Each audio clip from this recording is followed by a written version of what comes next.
এসেছেন micro observer তারা থাকবেন, আর আরেকজন থাকবেন রাজ্য সরকারের দেওয়া গ্রুপ সি যারা অফিসার্স তারা। কিন্তু সেখানে লিয়াজোর কথা বলা নেই।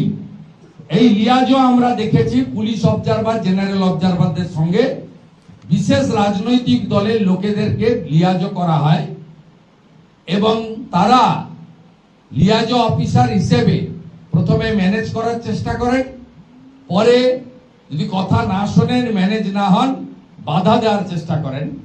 এবং তারা যেহেতু পশ্চিমবঙ্গের আধিকারিক, তাদেরকে বিভিন্নভাবে শাসক দল এবং প্রশাসন থেকে তাদেরকে ভয় দেখানো বা অন্য জিনিস হয়। আমি আপনাদের মাধ্যমে এটা বললাম যে দেখুন, গতকাল রাত্রি 8:55-তে পূর্ব মেদিনীপুরের ইলেকশন সেল থেকে এডিএম এলার কি পোস্ট করেছে, সম্পূর্ণ অবৈধ, সুপ্রিম কোর্টের ডাইরেকশনের পরিপন্থী। আমি এখান থেকে ক্যালকাটা হাইকোর্টের চিফ জাস্টিস এবং সিও ওয়েস্ট বেঙ্গলকে অনুরোধ করব যে এর বিরুদ্ধে ব্যবস্থা নেওয়ার জন্য। আমি এরপরে সোশ্যাল মিডিয়াতেও দেব এবং বিজেপির পক্ষ থেকে আমরা রিটিন কমপ্লেনও সিইসিকে আমরা ইসিআইকে পাঠাবো। এটা 1 নম্বর ইনফরমেশন। দ্বিতীয় নম্বর, আজকে সকালে ঠিক নয়, দুপুরবেলা 12টার সময় ডিএমরা ভিসি করেছেন সব বিডিও এবং এসডিওদের সঙ্গে। সেই ভিসিতে আমরা স্পেসিফিক পেয়েছি, কোচবিহারের ডিএম ভিসি করেছেন, তাতে instruction, please make ADJS additional district judges, ADJS understand there is provision of field inquiry in SIR, so they can do it for genuine electors with partial documents or problematic documents. Bangla করলে কি দাঁড়ায়?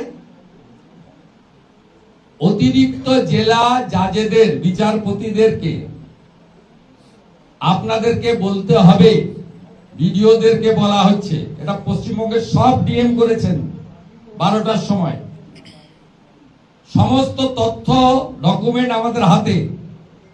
সেখানে বলছেন যে field inquiry দরকার হলে করুন, যাদের কাগজপত্র নেই। এটা করতে পারেন না। সুপ্রিম কোর্টের রায় অর্ডার নম্বর যে 4 নম্বর পরিষ্কার পড়া লেখা আছে, আপনাকে আপলোডেড ডকুমেন্টের উপরে তথ্য যা পেয়েছেন তার উপরে আপনাকে শুনানি করতে হবে, হিয়ারিং করতে হবে এবং তথ্য সঠিক কিনা। একজনের ভোটার লিস্টে নাম তুলতে গেলে তার ভারতীয় নাগরিকত্ব আছে কিনা, তার স্থায়ী বাসিন্দার আমাদের ডোমিসাইল সার্টিফিকেট আছে কিনা, এটা তাদেরকে দেখতে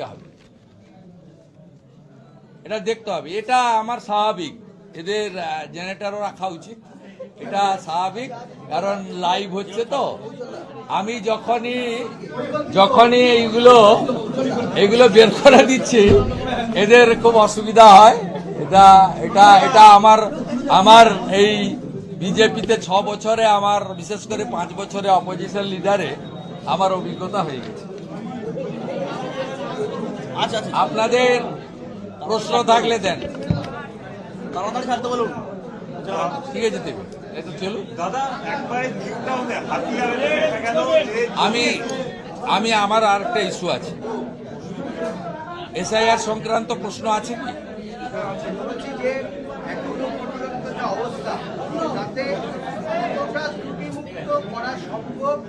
এবং 28 তারিখের মধ্যে বের করা সম্ভব কিনা, যেটা আপনি প্রথম দিন থেকে গোটা প্রক্রিয়াটাকে দেখছেন। 28 তারিখে কাদের নাম বেরোবে এ ব্যাপারে তো সুপ্রিম কোর্ট সিদ্ধান্ত নিয়েছে। সুপ্রিম কোর্ট তো বলে দিয়েছে, যেখানে ইআরও মাইক্রো অবজারভারদের মধ্যে বিরোধ হয়েছে, যেহেতু 14ই ফেব্রুয়ারি পর্যন্ত ডকুমেন্ট আপলোডের সময় ছিল,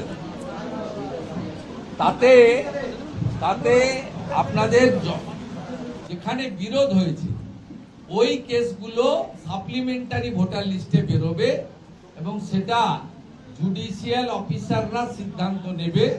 যেহেতু দুটো সাংবিধানিক বডির মধ্যে লড়াই হয়েছে, বিতর্ক হয়েছে, একটা রাজ্য সরকার, এটা একটি সাংবিধানিক প্রতিষ্ঠান সংস্থা, আরেকটা ইলেকশন কমিশন অফ ইন্ডিয়া, ওটাও কনস্টিটিউশনাল বডি। তাই সুপ্রিম কোর্ট হস্তক্ষেপ করেছে যাতে সঠিকভাবে হয়। সেক্ষেত্রে 28/2/2026-এ ভোটার তালিকায় তাদেরই নাম থাকবে, যেটা সুপ্রিম কোর্ট বলে দিয়েছে, যেটা বিতর্কের বাইরে। বিতর্কিত ভোটারদের জন্য জুডিশিয়াল অফিসার যারা 250 জন নিয়োগ হয়েছে চিফ জাস্টিসের দ্বারা, তাদেরকে করতে হবে ঝাড়াই বাছাই, এবং সেটা হবে তথ্যের ভিত্তিতে। সেখানে নতুন কোনো পদ্ধতি চালু করা যাবে না। তাই লিয়াজো অফিসারও বেআইনি এবং ফিল্ড সার্ভেও কোর্টের, সুপ্রিম কোর্টের অর্ডারের পরিপন্থী।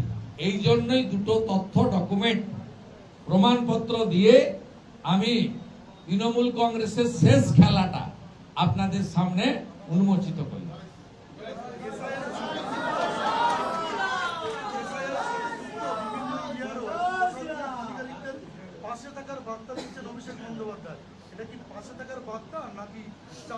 আমি উনার কথার উত্তর দেব না, কারণ উনি সরকারের কেউ নন, উনি একজন সাংসদ। অতএব উনি উনার রাজনৈতিক বক্তব্য বলছেন, কারণ ওরা ইলেকশন কমিশনকে বিজেপি করে দিয়েছে। এখন তো সুপ্রিম কোর্ট করেছে, এরপরে জুডিশিয়াল অফিসারদেরকে আর কলকাতা হাইকোর্টকেও বিজেপি বলে দিতে পারে। এর আগেও ex justice Abhijit Ganguly, retired justice Biswajit Basu, sitting জাজ অমৃতা সিনহা মহোদয়া, আমাদের সিটিং জাজ সিনিয়র জাজ রাজাশেখর মান্তার ক্ষেত্রে আপনারা যে আচার আচরণ করেছেন, এবং কিছুদিন আগে মাননীয় বিচারপতি শুভ্রা ঘোষের এজলাসেও আপনারা যেভাবে ভণ্ডুল করেছেন, যার ফলে ইডিকে চলে যেতে হয়েছে সুপ্রিম কোর্ট, সবাই দেখেছে। এবং আমরা সময়ের অপেক্ষায় আছি যে তৃণমূল কংগ্রেস কবে বলবে যে এই বিচার ব্যবস্থাও বিজেপি, সবই পারে বলবে। এই দলটাই ভারত বিরোধী, সংবিধান বিরোধী। এই দলটাই অ্যান্টি ন্যাশনাল, শুধু অ্যান্টি হিন্দু নন, অ্যান্টি মহিলা নন, নারী বিদ্বেষী নন। এই দলটা ভারত বিরোধী। বিএলওদের জন্য 61 কোটি টাকা রাজ্য বরাদ্দ করেছে। অসুস্থ এবং যারা মৃত বিএলও তাদের এখনো পর্যন্ত টাকা বরাদ্দ